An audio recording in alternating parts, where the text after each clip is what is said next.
Hello everybody, I'm forecaster Dustin Staples with you on this Thursday. We've made it to the almost end of the week. It's a bit of an unsettled last few days here, so as we're keeping track of lots of shower opportunities, also keeping track of the winds. We do have some higher rip currents back towards our coastline once again for Thursday. That could create a little bit of overwash along highway shelves, so be careful with that. And yes, we're watching the tropics as we go out here the next couple of days.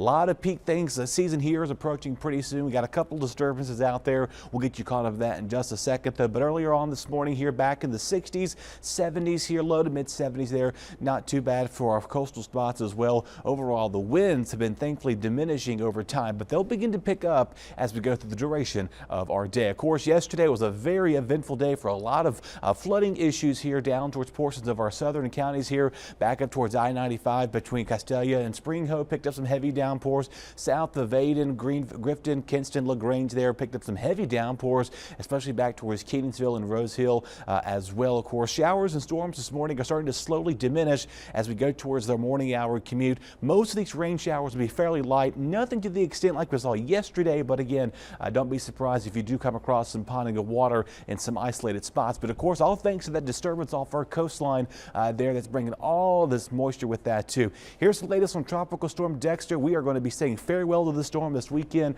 It is going to be creating more of an issue for the shipping lanes rather than anything along our coastline. Speaking of the coastline here, this little area blob here, it's about a 30% chance to develop. It's been weakening over time, but of course, this area looks pretty ominous. And of course, the good news with this is starting to steer more to the north and northeast here. So it may not be coming close to land. Now, obviously, that could change here the next couple of days, but right now, most model guidance has it staying well out to sea. Of course, we've already had 4 named storms way ahead of schedule, as usual. Like it's been this year. Again, the average E-name storm will be coming in right on August 22nd. So we'll see if we can get that. Maybe get that sooner, maybe get that later. We'll see how things go with that. But of course, peak season will be right around the corner before we know it. Time things out for you today. Again, showers off and on through the duration of the day.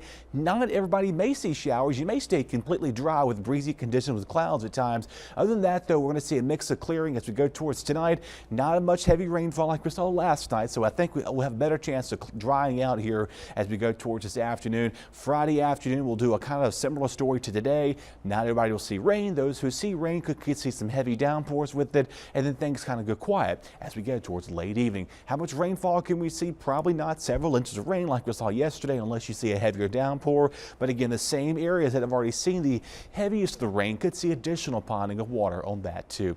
North-facing winds are going to make things create a little more breezy along towards our coastline, about 20 to 25 miles an hour. Inland locations will stay below that 20-mile threshold. You could pick up to maybe 10 to 15 at times, but most of that will stay fairly quiet. But if you're heading back to the beaches here this weekend, you want to make sure to pay attention. Those rip current risks could remain high due to these gusty winds. You see those gusty winds about 20 to 30 miles an hour, 15 to 20 inland. So tomorrow night going into Saturday, probably the breezy of the times as well. If you're making some plans to head to the Little League World Softball Series, it's going to be a little bit on the wet side out there. Again, they should be able to get some games in today with that too. Temperatures holding in the 70s and low to mid 80s.